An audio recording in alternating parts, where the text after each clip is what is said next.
Hello, and thank you for buying my product. I'm going to quickly show you how it works so you know what it looks like. When you download it from Teacher Pay Teacher, this document will come up. So the thank you page and the how-to page.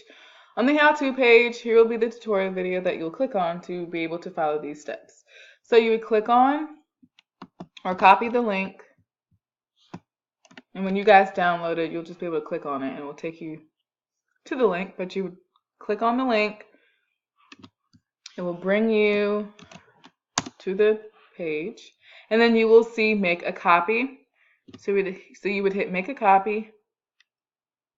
So you'd make a copy, and this is what will show up. As you see below here, there are multiple different tabs. There are 30 tabs. I know some people have larger class sizes, so I just did 30. And so this would be student 1, student 2, student 3, and so on and so forth.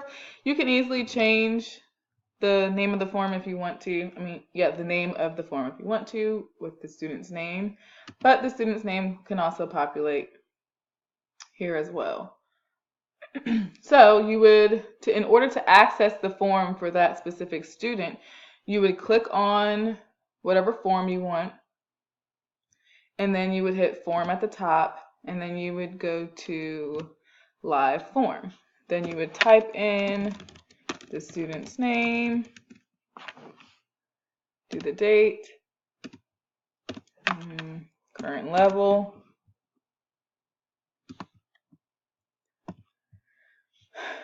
you can do whatever it was practiced on, and then your comments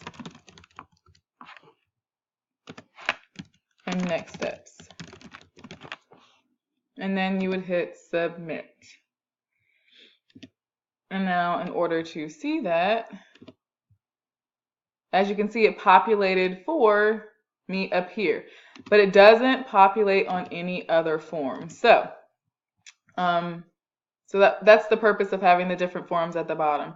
So you just make sure that when you are doing it for your student, you click on the student that you want, and it will populate on that form. So as you saw, I used form 1, so it only populated on form 1 or student 1. If you wanted to do your student 3, you would do the same thing, hit forms, fill it out, and then it will populate on the third student.